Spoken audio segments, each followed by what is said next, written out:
السلام علیکم ورحمۃ اللہ تعالی وبرکاتہ۔ جامعہ رضویہ منظر اسلام کے آن لائن سبق میں آپ کا خیر مقدم ہے۔ پیارے بچوں، کھولتے ہیں اپنی کتاب المعتقد المنتقد صفحہ نمبر 34۔ پہلے کچھ عبارت پڑھ لیتے ہیں، اس کے بعد اس کا مطلب سمجھتے ہیں۔ بسم اللہ الرحمن الرحیم۔ والکلام النفسی یکون مسموعا عند الاشعری قیاسا علی رؤیت ما لیس بلون ولا جسم ونسب منعه إلى الماتريدي وصاحب التبصرة منع المنع واستند بعبارة كتاب التوحيد ثم قال وجوز الماتريدي سماع ما ليس بصوت والخلاف في الواقع لموسى عليه السلام فعند الأشعري سمع الكلام النفسي وعند الماتريدي صوتا دالا على كلامه تعالى ووجه اختصاصه بالكليم على الأول ظاهر وعلى الثاني لأنه سماعه الصوت على وجه فيه خرق العادة إذ هو سماع بغير واسطة الكتاب والملك۔ پیارے بچوں، ابھی آپ نے عبارت سنی۔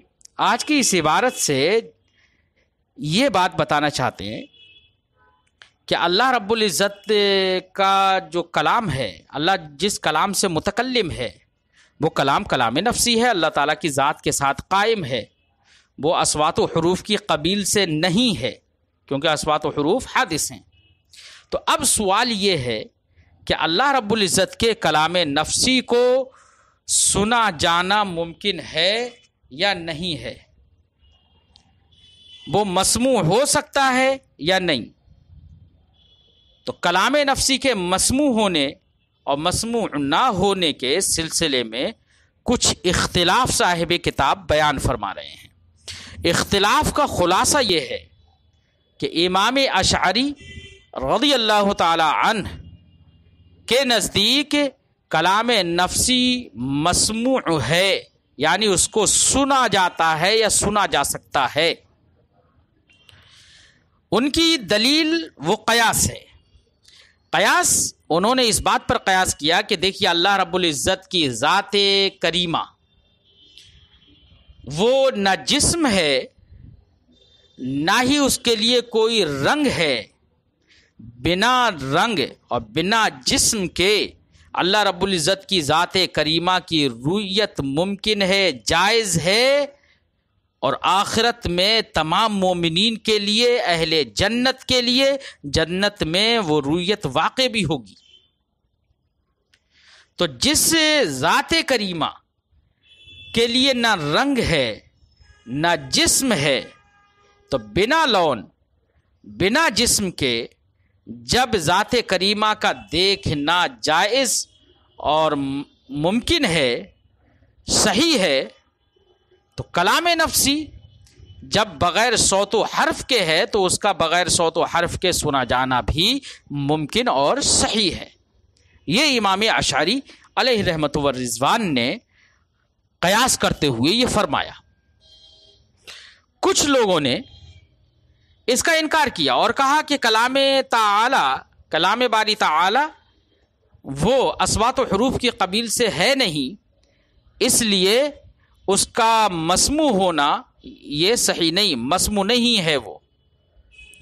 اور یہ جو انکار، اس کے مسموع ہونے کا جو انکار ہے، اس انکار کی نسبت حضرت امام ماتریدی رضی اللہ تعالیٰ عنہ کی جانب کی گئی ہے۔ نسبت کرنے میں اختلاف ہے کہ آیا کہ یہ جو انکار ہے یہ حضرت امام ماتریدی نے انکار کیا ہے یا کسی اور نے کیا۔ بہرحال انکار ہونے میں، نفسی انکار ہونے میں تو اتفاق ہے کہ ہاں انکار تو ہے، کچھ لوگوں نے انکار کیا ہے، لیکن وہ انکار ماتریدی نے ہی کیا ہے، حضرت امام ماتریدی نے کیا ہے یا کسی اور نے، اس سلسلے میں اختلاف ہے۔ تو کچھ لوگوں نے اس کی نسبت امام ماتریدی کی جانب کی، اور کچھ لوگوں نے امام ماتریدی کی جانب جو انکار کی نسبت ہے اس انکار کی نسبت کا انکار کیا ہے۔ یعنی یہ بھی کہہ دیا کچھ لوگوں نے، جیسے کہ صاحب تبصرہ نے ہی یہ کہا ہے کہ امام ماتریدی کی جانب جو کلام الہی کے مسموع ہونے کا انکار منسوب ہے، وہ انکار کو منع کیا، انہوں نے کہا کہ نہیں، یہ انکار صحیح نہیں ہے، امام ماتریدی کی جانب نسبت کرنا صحیح نہیں ہے اس انکار کی۔ ان کی بھی اپنی ایک دلیل ہے کہ انکار کرنا کیوں صحیح نہیں ہے۔ انہوں نے اس سلسلے میں کتاب التوحید کی ایک عبارت کا سہارا لیا۔ کتاب التوحید کی میں جو عبارت ہے وہ عبارت صاحب کتاب نے یہاں نقل کر دی ہے کہ جس کتاب التوحید کی عبارت میں یہ صراحتاً موجود ہے کہ امام ماتریدی رضی اللہ تعالیٰ عنہ نے کلام نفسی کے مسموع ہونے کو جائز قرار دیا ہے، جس کے لیے صوت نہیں ہے، جو صوت و حرف کی قبیل سے نہیں ہے، اس کا سننا جائز قرار دیا ہے۔ تو اس لیے صاحب تفسیرہ نے اس من کا انکار کر دیا۔ بہرحال خلاصہ گفتگو یہ ہے کہ چاہے امام ماتریدی ہی صحیح لیکن انکار ہے، تو اب تھوڑی دیر کے لیے ہم یہ مان لیتے ہیں کہ امام ماتریدی نے ہی انکار کیا،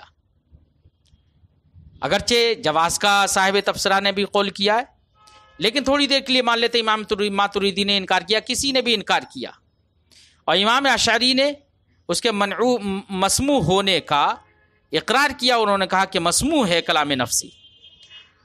تو کلام نفسی کے مسموع اور غیر مسموع ہونے میں اختلاف تو ہو گیا نا، تو نفسی اختلاف میں اختلاف نہیں۔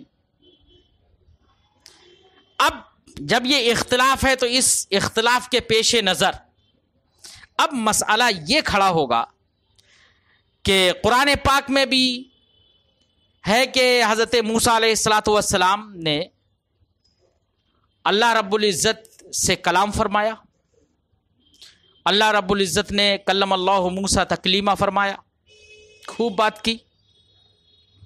تو حضرت موسیٰ علیہ السلام نے جو آواز سنی تھی،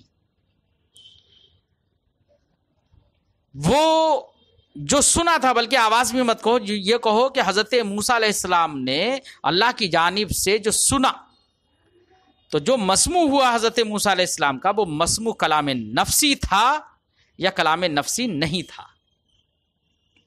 تو جب امام اشعری یہ کہتے ہیں کہ مسموع کا کلام نفسی کا مسموع ہونا صحیح ہے، تو ان کے نزدیک حضرت موسیٰ علیہ السلام نے کلام نفسی ہی کو سنا، اس میں کوئی شک نہیں۔ لیکن جنہوں نے انکار کیا، جیسے کہ جو نسبت کی گئی ہے امام ماتریدی کی جانب، تو حضرت ماتریدی ہی کے اعتبار سے لے لے کہ امام ماتریدی نے انکار کیا ہے، تو ان کے نزدیک حضرت موسیٰ علیہ السلام نے پھر کیا سنا؟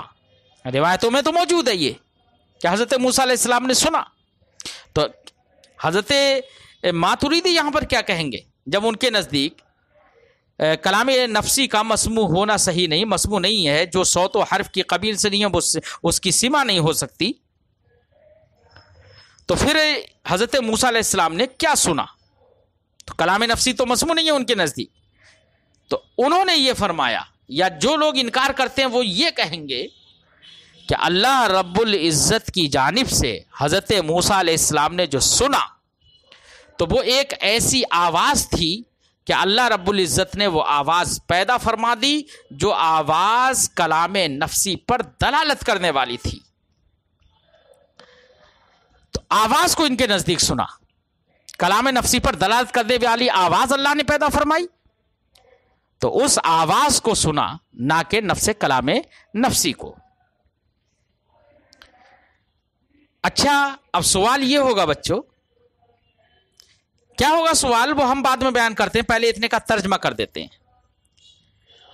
والکلام النفسی یکون مسموعا عند الاشعری، اور کلام نفسی امام اشعری رضی اللہ تعالیٰ عنہ کے نزدیک مسموع ہوتا ہے، قیاساً علی رویت ما لیس بلون ولا جسم، قیاس کرتے ہوئے اس کی رویت پر جس کے لیے نہ رنگ ہے اور نہ جسم ہے، جیسے اللہ رب العزت ہی کی رویت۔ وَنُسِبَ مَنْعُهُ إِلَى الْمَاتُرِيدِي، اور کلام نفسی کے مسموع ہونے کی منع کو اور انکار کو منسوب کیا گیا ہے، نسبت کی گئی ہے اس کی إِلَى الْمَاتُرِيدِي، امام ماتریدی کی جانب۔ لیکن نسبت تو کچھ لوگوں نے کر دی، وَصَاحِبُ التَّبْصِرَةِ مَنَعَ الْمَنْعَ، لیکن صاحب تبصرہ نے اس سے من کا انکار کیا ہے کہ ماتریدی نے منع کیا ہے اس کے سنے مسموع ہونے کا، اس کو صاحب تبصرہ نے انکار کر دیا کہ نہیں، ماتریدی نے منع نہیں کیا، تو من کا من کر دیا، من کا انکار کر دیا۔ اچھا، صاحب تبصرہ نے یہ من کا انکار کیا کیوں؟ وجہ دلیل تو چاہیے نا۔ فرماتے ہیں دلیل انہوں نے کیا لی؟ وَاسْتَنَدَ بِعِبَارَةِ کتاب التوحید، انہوں نے اس سلسلے میں کہ ماتریدی نے منع کیا ہے، اس من کا انکار کیا کیوں؟ سہارا لیا انہوں نے کتاب التوحید کی عبارت کا۔ کتاب التوحید میں جو عبارت ہے، اس عبارت میں کہا ثم قال، پھر انہوں نے صاحب کتاب نے فرمایا کیا؟ فجوز الماتریدی سماع ما لیس بصوت، تو امام ماتریدی نے ما لیس بصوت یعنی جو آواز نہیں ہے اس کے سماع کو جائز قرار دیا ہے۔ بہرحال انکار تو، اختلاف تو سمجھ میں آ گیا کہ اختلاف ہے کلام نفسی کے مسموع اور غیر مسموع ہونے میں، چاہے ماتریدی نے انکار کیا ہو یا کسی اور نے۔ لیکن تھوڑی دیر کے لیے مان لیتے ہیں کہ ماتریدی نے انکار کیا، وہ نسبت جو امام ماتریدی کی جانب من کی گئی ہے وہ نسبت صحیح مان کر، اب مسئلہ یہ ہے کہ حضرت موسیٰ علیہ الصلاۃ والسلام کے لیے جو کلام واقع ہوا ہے، اس میں حضرت موسیٰ علیہ السلام نے جو کلام اللہ کا سنا تو کلام نفسی کو سنا انہوں نے، یا کلام نفسی پر دلالت کرنے والی کسی آواز کو سنا۔ تو امام اشعری کے نزدیک جب مسموع ہے کلام نفسی کا مسموع ہونا صحیح ہے، تو ان کے نزدیک اللہ کے کلام نفسی ہی کو سنا۔ اور امام ماتریدی کے نزدیک جب وہ مسموع نہیں ہے کلام نفسی، تو انہوں نے ایسی آواز کو سنا جو آواز کلام نفسی پر دلالت کرتی ہے۔ اسی کو صاحب کتاب اپنے ان لفظوں میں بیان کرتے ہیں، والخلاف فی الواقع لموسیٰ علیہ السلام، اختلاف اس سے واقع اور اس سے واقعہ میں ہے جو حضرت موسیٰ علیہ السلام کے لیے، حضرت موسیٰ علیہ السلام کے واقعہ میں اختلاف ہے۔ فعند الاشعری سمع الکلام النفسی، تو امام اشعری کے نزدیک حضرت موسیٰ علیہ الصلاۃ والسلام نے کلام نفسی ہی کو سنا، وعند الماتریدی صوتا دالا علی کلامہ تعالی، اور حضرت ماتریدی کے نزدیک حضرت موسیٰ علیہ الصلاۃ والسلام نے وہ آواز سنی جو آواز اللہ کے کلام نفسی پر دلالت کرنے والی تھی۔ اب سوال یہ ہے، جس کو ہم نے پہلے کہہ دیا تھا کہ سوال بعد میں سمجھیں گے، سوال یہ ہے بچوں، جب امام اشعری کے نزدیک انہوں نے کلام نفسی کو سنا تو حضرت موسیٰ علیہ الصلوۃ والسلام کو کلیم کہا جاتا ہے، کلیم اللہ کہا جاتا ہے نا۔ کلیم اللہ کیوں کہا جاتا ہے؟ اور کسی اور کو تو کلیم اللہ کہا نہیں جاتا ہے۔ حضرت موسیٰ علیہ الصلوۃ والسلام کا یہ وصف خاص ہے، انہی کے ساتھ یہ مختص ہے، تو ان کو کلیم، حضرت امام اشعری کے قول پر تو ان کا کلیم ہونا بالکل صحیح ہے، بالکل ظاہر ہے۔ کیوں؟ اس لیے کہ کوئی اور کلام نفسی کو سن نہیں سکتا، سن نہیں پاتا ہے، اور حضرت موسیٰ علیہ الصلوۃ والسلام کلام نفسی جو کہ صوت و حرف کی قبیل سے نہیں ہے اس کو انہوں نے سنا، تو اس لیے کلیم کا اختصاص ان کے ساتھ جو ہوا یہ اختصاص بالکل ظاہر ہے۔ لیکن امام ماتریدی کے نزدیک جب آواز کو سنا تو آواز کو سنا، وہ کلام نفسی پر دلالت کرنے والی جب آواز کو سنا تو اب ایسی صورت میں ان کے قول پر تو حضرت موسیٰ علیہ الصلوۃ والسلام کا کلیم ہونا اور کلیم کا ان کے ساتھ اختصاص یہ تو صحیح نہیں لگ رہا ہے۔ کیوں؟ اس لیے کہ آواز کو سننا، آواز تو بہت سارے لوگ سنتے جو کلام نفسی پر دال ہو۔ ابھی آپ نے قرآن پاک کی تلاوت کی اور میں نے آپ کی اس آواز کو سنا جو آواز کلام قرآن پاک کے الفاظ کے ساتھ میں موجود ہے۔ اب میں نے ایسی آواز سنی، لیکن وہ آواز کس پر دلالت کرے گی؟ کلام نفسی پر نا، کیونکہ قرآن کے تمام تر الفاظ کلام نفسی پر دال ہیں۔ تو ایسے آواز، دلالت کرنے والی آواز تو سبھی سنتے، پھر حضرت موسیٰ علیہ الصلوۃ والسلام ہی کو کلیم کیوں کہا گیا ان کے نزدیک؟ حضرت امام ماتریدی کے قول پر یہ سوال پیدا ہوگا۔ تو صاحب کتاب اس کا جواب دیتے ہیں۔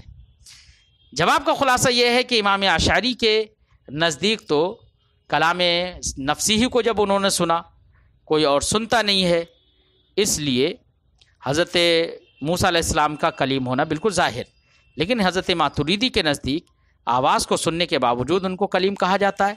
کیوں؟ وجہ اس کی کیا ہے؟ وجہ اس کی یہ ہے کہ انہوں نے آواز کو تو سنا، لیکن وہ آواز بغیر کسی کتاب کے واسطے کے، بغیر کسی فرشتے کے واسطے کے آواز سنی تھی، اور باقی لوگ جو سنتے ہیں آواز کلام نفسی پر دلالت کرنے والی، وہ آواز یا تو کتاب کے واسطے سے سنتے ہیں یا فرشتے کے واسطے سے سنتے ہیں۔ تو جب انہوں نے بلا واسطہ کلام نفسی پر دلالت کرنے والی آواز کو سنا، اس لیے ان کو کلیم کہا جاتا ہے، اس لیے کلیم کا اختصاص ان کے ساتھ ہے۔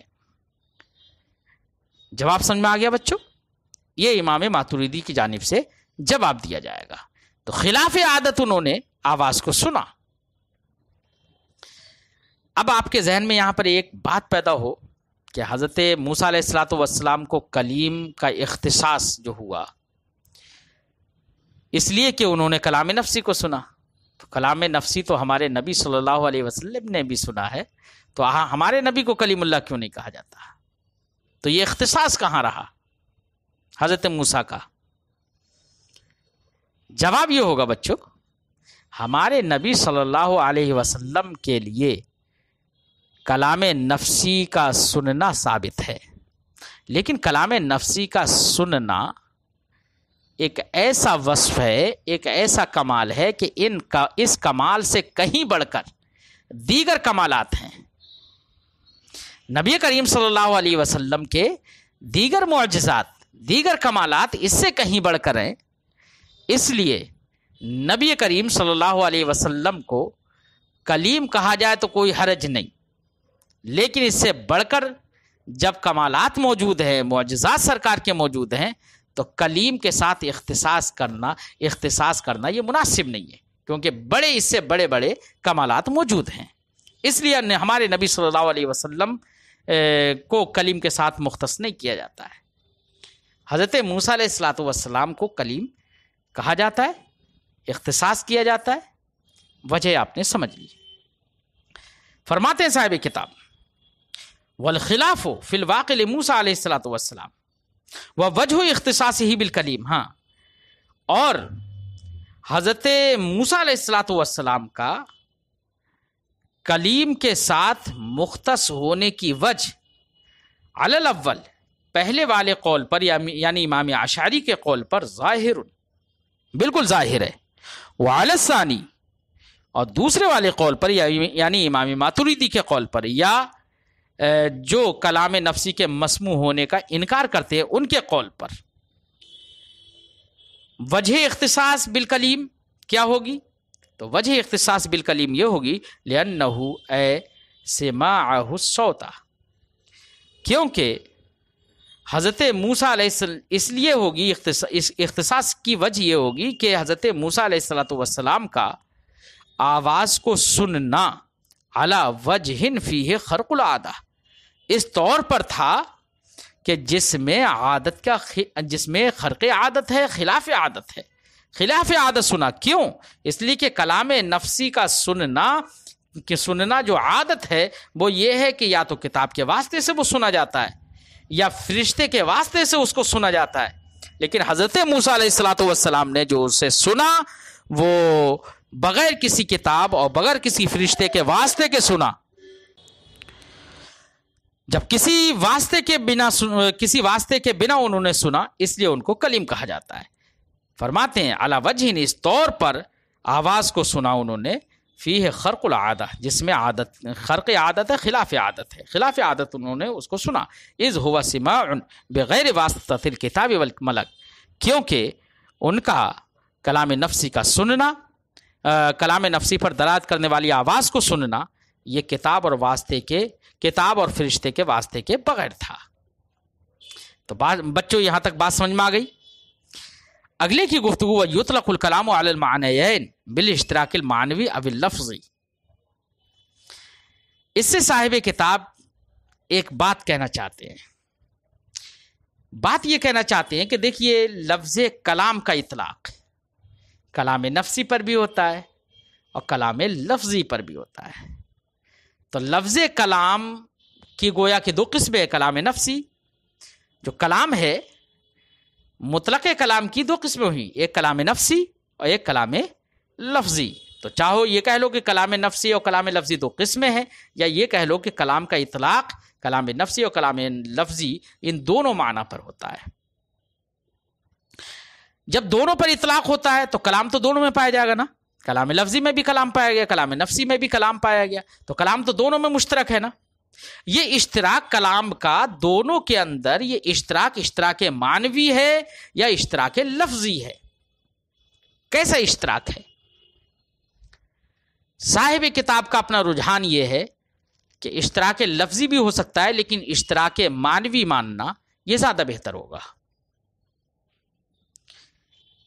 اب پہلے تو بچوں یہ سمجھ لو کہ اشتراک معنوی اور اشتراک لفظی ہوتا کیا ہے، تاکہ آپ پر بات عیاں ہو جائے.